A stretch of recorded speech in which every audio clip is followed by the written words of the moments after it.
What's up, gang? We rolling out or what? So the siege has ceased and Earth has risen as the second chapter of the War for Cybertron trilogy swoops in, ditches the whole Cybertron angle and takes us straight back to Earth, where it's safe. Seriously, I suppose Siege's spacey sensibilities were just too spicy to keep up 2 years in a row, seeing as how its sexy successor Earthrise is packing the most strenuously straight-ahead nostalgia service design style we've seen since, like, Hard Hero? I mean, if Universe 08 was G1 but modern, and Siege was G1 but cool, then Earthrise is G1 but again. I mean, I do like the look of it, but we're even doing a lot of the same characters we just did. Hasbro, I support you, you know this, but you'll forgive me if I sit a lot of this out, yeah? And what could so snarky an intro possibly lead to but the brand new Generations Optimus Prime, which is eerily similar to the brand new Generations Optimus Prime I was hyping up about this time last year, which I liked but mildly resented for being so agonizingly not quite what I wanted,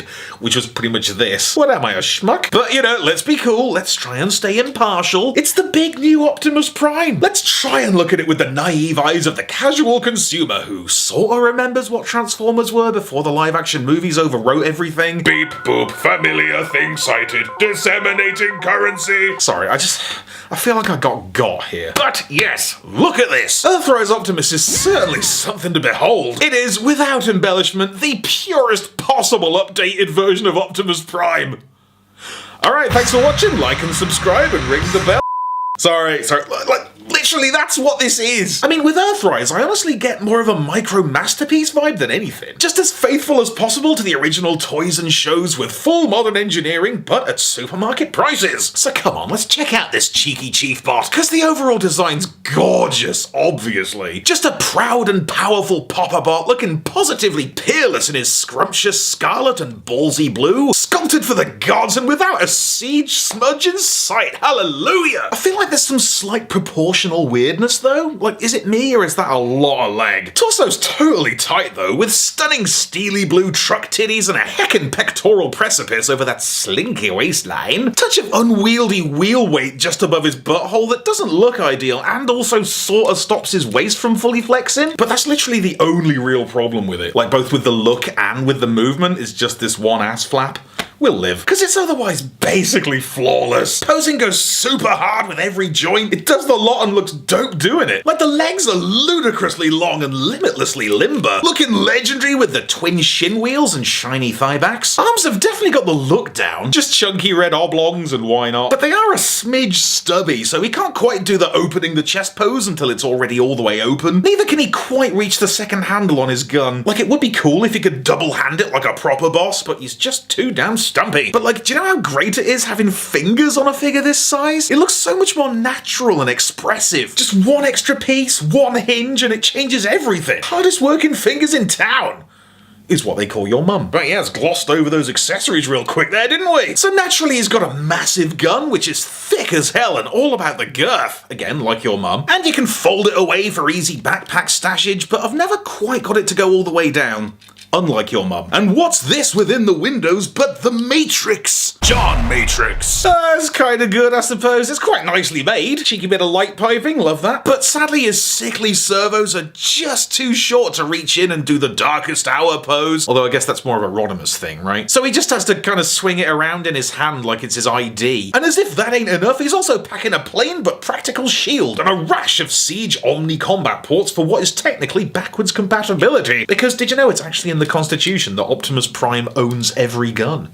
I know! Anyway, Earthrise Optimus Prime certainly holds his own against the other recent Optimus Prime from Siege, both Optimus Primes from Siege, and the one from the studios. God, been a heck of a 12 months for Voyager-ish Optimus Primes, huh? Damn, boy! Damn, boy! He's thick! Boy!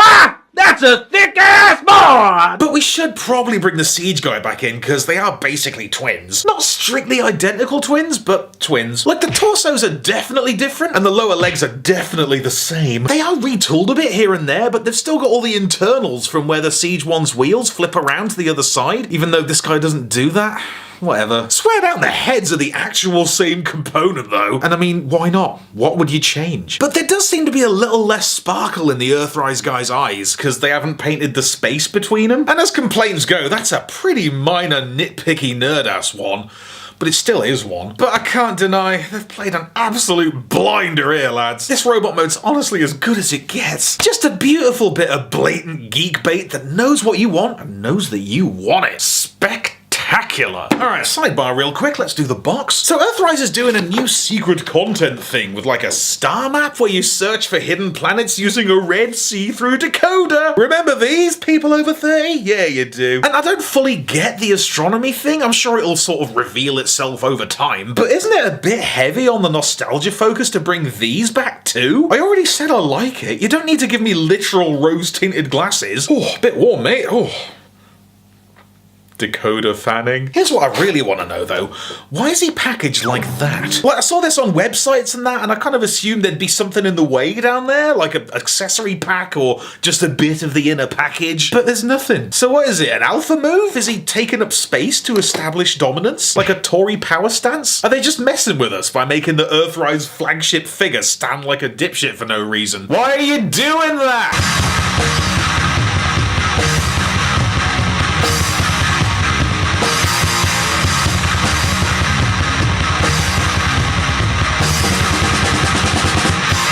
Transformations, breathtaking. Like, I think we pretty much accept that the robot mode grill and the truck mode grill can't be the same physical grill, because the shapes they need to be are so different now. So there's always going to be a bit of cheating involved, and the way this one deploys its falsehood is so considered and clever. I mean, this entire front panel's folded up like 4 times and tucked away deep in its core, and the way it works itself out is just mythical. And the truck mode sure is a red truck. Buddy, you're so good at being those. It is a good one though. Delightfully compact and flawlessly formed. Those bright blue windows are ballin'. Details are just pure divinity. All gorgeous techno panels and tiny paired bumps just like the original. They didn't have to go that hard, but they did. A little strange that the front and back wheels are different. I don't mind, I just noticed. Back end's also a smidge weird. Like, it is good. It's got this little grey interleg island with a hexagonal hitch. Love that. But because it's reworked from the Siege one, but transforms differently, it's just got this redundant second trailer hitch on the outside. Like they just forgot to remove it. And fair enough, I forgot to mention it in my Siege review because I somehow didn't realise it was there. But I also didn't make the toy.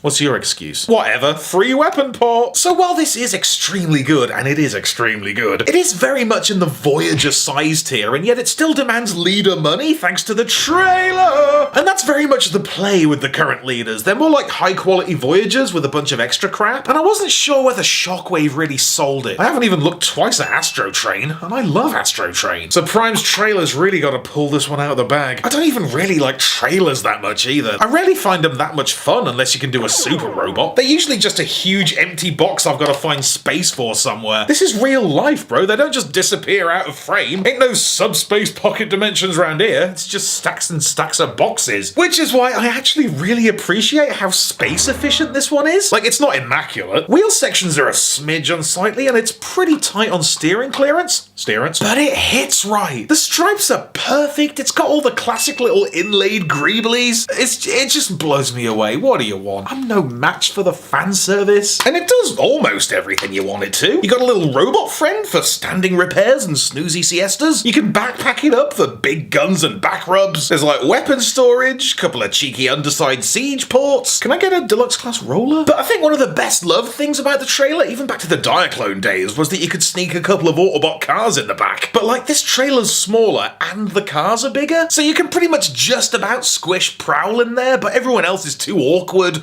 or too broad or too everything. I don't know, maybe some of the upcoming Earthrise lads will fit, or maybe it's just designed for Legends class. Are we still doing those? Also, the ramp door's got these peculiar little notches in the end, which presumably attach up to something. I understand there's some kind of Builder City thing on the go. I don't know, I'll have to show you another time. Leave it with me. But until that day, Shield. So yeah, good couple of weeks for big ass truck reviews. And like, this might sound daft, but I feel like this thing really gets Transformers. It understands where Transformers are at now and where the whole thing came from. Like, it's a truck that is also a robot. It's easy to get disconnected from how big a deal that idea was in the 80s. And what trucks even symbolized at the time. Because this is a truck, man. It's a truck man. It breathes with the churning fires of industry. The king of the open road, hewn from cold steel and cold beer to haul ass and take take on cash. Like, what do they call them in Japan? Convoy. I think what I'm trying to say is that Optimus Prime's truck mode is a perfect representation of the side of Optimus Prime that is a truck.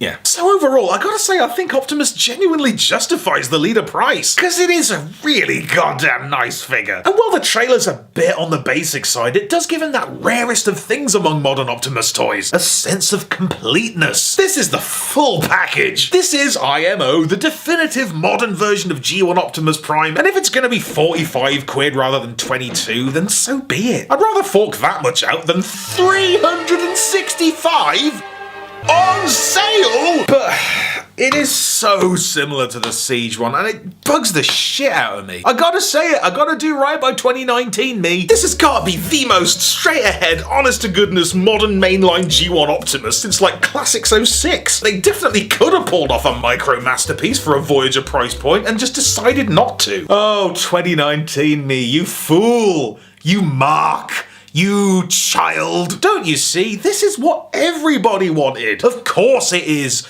And they knew it. They had this waiting in the back pocket all along, didn't they? And they released the stylized cyberspace version first on purpose, didn't they? Because if this one had already been out in the world, then why the hell would we have bought this? So in that sense, Earthrise Optimus Prime feels, in a very small way, like a betrayal. But in every other sense, it's perfect, isn't it? I love it. Obviously I love it, don't I? Jesus Christ, they got me again. Thanks for watching. God damn it.